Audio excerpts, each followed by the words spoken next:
itu Nabila Afifa. Halo guys, apa kabar? Setelah seminggu kita tidak bertemu, pada hari ini kita bertemu kembali dengan masih sama, yaitu di Learning Journal.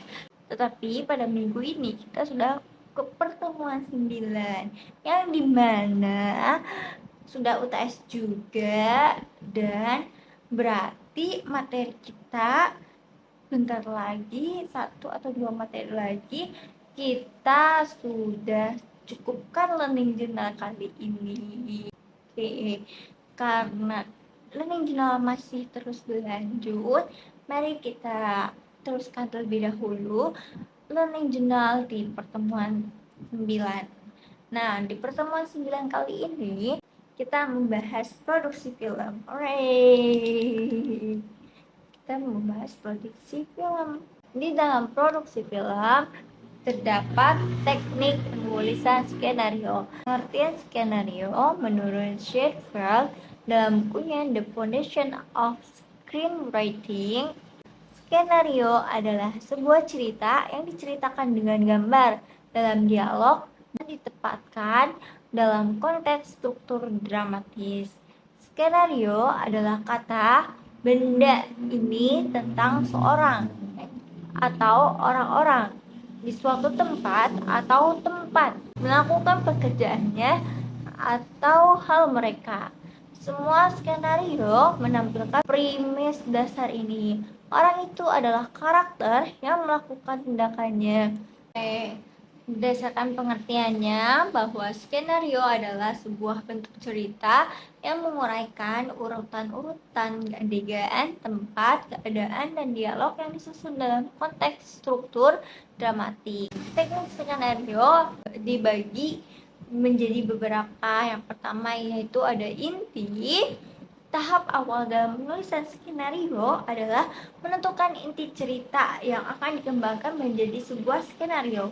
Dalam inti cerita, kita sudah mempunyai gambaran singkat tentang plot, karakter utama, maupun setting dari cerita. Cerita bisa berasal dari ide atau inspirasi yang kita temukan, baik dalam imajinasi ataupun fenomena keseharian kita. Banyak juga penulisan skenario yang mengadopsi dari novel, cerpen, atau puisi untuk dikembangkan menjadi skenario. Nah, yang kedua itu ada pembagian sinopsis. Sinopsis adalah ringkasan cerita yang dikembangkan menjadi skenario. Pada umumnya, sinopsis ditulis secara menarik mungkin dengan maksud menggoda pembacanya untuk membaca skenario dari sinopsis tersebut. Panjang sinopsis biasanya dari setengah sampai 2 halaman. Dan juga di sini ada karakter. Karakter atau tokoh adalah merupakan salah satu unsur terpenting dalam skenario. Sama halnya dalam cerpen maupun novel, sama halnya dengan cerpen ataupun novel. Akan tetapi dalam skenario karakter harus lebih dikembangkan secara rinci. Hal ini juga berhubungan dengan kebutuhan aktor atau aktris yang memerankan karakter tersebut. Terus selanjutnya itu setelah teknik penulisan skenario itu ada storyboard. Secara harfiah berarti dasar cerita. Dalam perkembangannya, storyboard didefinisikan sebagai area berseri atau berjajar dari sebuah gambar sketsa yang digunakan sebagai alat perencanaan untuk menunjukkan secara visual bagaimana aksi dari sebuah cerita berlangsung dan akan menjadi dasar dari kelangsungan keseluruhan dari cerita nantinya. Terus, atau pengertian lainnya, storyboard adalah rangkaian sketsa dibuat berbentuk persegi panjang yang menggambarkan suatu urutan atau alur cerita, elemen-elemen yang diusulkan untuk aplikasi multimedia, yaitu berupa animasi, film, game, dan lain-lainnya. Terus storyboard juga membantu narasi, yaitu berupa skenario dan visual pada selembar kertas sehingga naskah atau skenario dalam visual menjadi koordinasi dalam kata lain. Storyboard dapat diartikan juga sebagai alat perencanaan yang menggambarkan urutan kejadian berupa gambar dalam bentuk sketsa sederhana. Terus, komponen-komponen dalam storyboard itu terdapat bentuk adegan atau potong-potongan gambar sketsa. Kedua itu ada bentuk alur cerita untuk memperjelas gambar cerita. Yang ketiga yaitu ada bentuk dramatisasi atau adegan yang berisi tentang adegan karakter tertentu. Terus, dengan storyboard tidak hanya akan mempercepat proses pembuatan film, tapi juga untuk mewujudkan visi aristik produk multimedia yang akan dibuat. Sehingga dengan mengacu pada rencana syuting dalam storyboard, para pemain dan kru dapat mengerjakan tugas mereka masing-masing dengan cepat atau tepat. Storyboard secara gamblang memberikan tata letak visual dari adegan seperti yang terlihat melalui lensa kamera. Terus, format dan susunan bisa disesuaikan oleh masing-masing storyboard.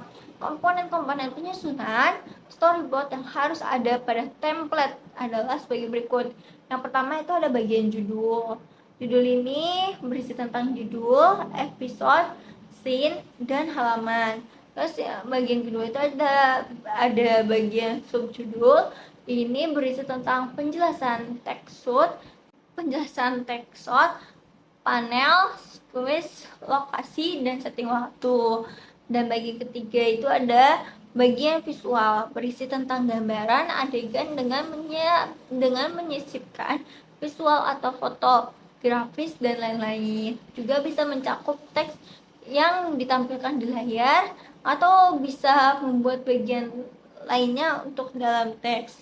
Terus selanjutnya itu ada bagian audio, berisi tentang uraian audio yang melengkapi berupa nama dari file atau rekaman atau juga efek suara yang akan bermain di layar masing-masing.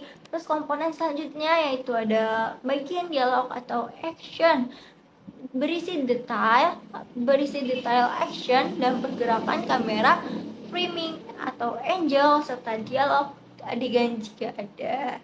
Terus yang terakhir komponennya yaitu ada properti, berisi tentang penjelasan aristik, properti, wardrobe, dan timing atau dur. Cukup sekian learning journal pada pertemuan minggu ke-9 ini. Sampai jumpa di learning journal minggu selanjutnya. Dadah. Terima kasih.